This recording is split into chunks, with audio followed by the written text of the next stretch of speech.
तका हाल भाई सबके बजा दिला बाजा हमरे नाम VIP राजा। तो भाई देख भोजपुरी के ट्रेंडिंग स्टार खेसारी लाल यादव, अरे हाँ अपन ट्रेंडिंग स्टार खेसारी लाल यादव के और प्रिया सुहानी के एक और न्यू ब्लास्ट लेवल के सॉन्ग रिलीज होके जा रहा बा। जौन गाने के टाइटल बा भौजी लागत तरी सबका से प्यारी। अरे हाँ भाई ई वाला गाना कब तक ले आवता, भौजी लागत तरी सबका से प्यारी कौन चैनल पर आवता और भाई कब तक ले रिलीज हुई और पूरा फुल जानकारी मिली तो लोग वाला वीडियो में। तो लोग वाला वीडियो के शुरू से लेकर लास्ट तक देख लेंगे। बाकी अभी तक हमारे चैनल के सब्सक्राइब नहीं कर तो अभी सब्सक्राइब करके हमसे जुड़ जाएंगे। तो भाई देख लेंगे सबसे पहले तो लोग बता दी कि हाँ जो खेसारी लाल यादव गाना लगा नींबू खरबूजा वाल 2, अरे हाँ हम वो आज 400 मिलियन प्लस व्यू चल गल बा और हाँ हो सके तो 500 मिलियन भी चल जाए। और भाई दूसरा जानकारी की तरफ बढ़ल जाए तो हम तो लोग बता दी कि हम भोजपुरी के ट्रेंडिंग स्टार खेसारी लाल यादव के एक ब्लास्ट लेवल के फिल्म का पोस्टर भी आ गल। जो फिल्म के नाम बा डांस। अरे हाँ भाई वाला फिल्म बा जो ग्लोबल म्यूजिक जंक्शन के यूट्यूब द्वारा एगो एक पोस्टर रिलीज कर दिया बा। तो लोग नहीं लेंगे देख ले तो जाकर देख सकता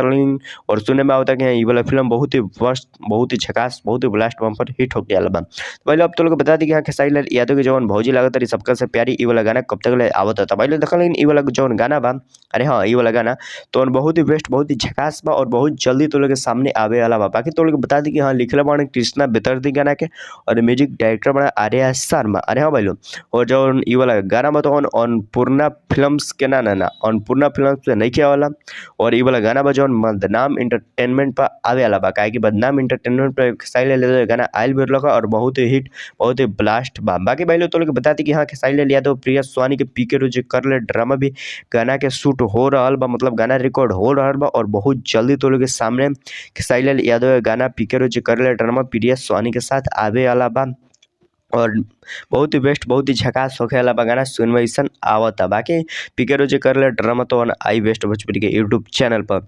और भाई तो लोग के ई वाला जौन गाना बा, अरे हम प्रिया सुहानी के साथ बा ई वाला भी गाना भौजी लागत रही सबका से प्यारी और बहुत ही बेस्ट बहुत ही झकास बा और बहुत जल्दी तो लेके ई वाला गाना के पोस्टर एंड टेलर ले जो होखे वाला बा। अरे बदनाम इंटरटेनमेंट पर तो लोग ई वाला गाना के मिस मत करे, बहुत ही झकास बा बहुत ही बेस्ट बा। और भाई लोग खेसारी लाल यादव के डांस फिल्म भी आ रहा बा, मतलब फिल्म के टेलर भी आ रहा बा बहुत जल्दी। तो लोग के पूरा हर जानकारी मिली तो लोग ये वाला वीडियो पर जब टेलर भी आई और गाने का पोस्टर भी आई तो लोग ये वाला चैनल के सब्सक्राइब जरूर कर लेंगे। बाकी तो लोग ये वाला वीडियो कैसा लगा अच्छा लगे तो लाइक कर लेंगे, चैनल के सब्सक्राइब कर लेंगे। बाकी वीडियो के शेयर जरूर करिए लगिन और चैनल के सब्सक्राइब कर देंगे। तो चल लेंगे फिर मिलता नहीं कोनो अगला वीडियो के साथ और वीडियो को लाइक कर ना भूला लेंगे, कमेंट भी एक कर दे लेंगे अच्छा साथ। चलो थैंक्स फॉर वॉचिंग, फिर मिलता नहीं कोनो अगला वीडियो के साथ।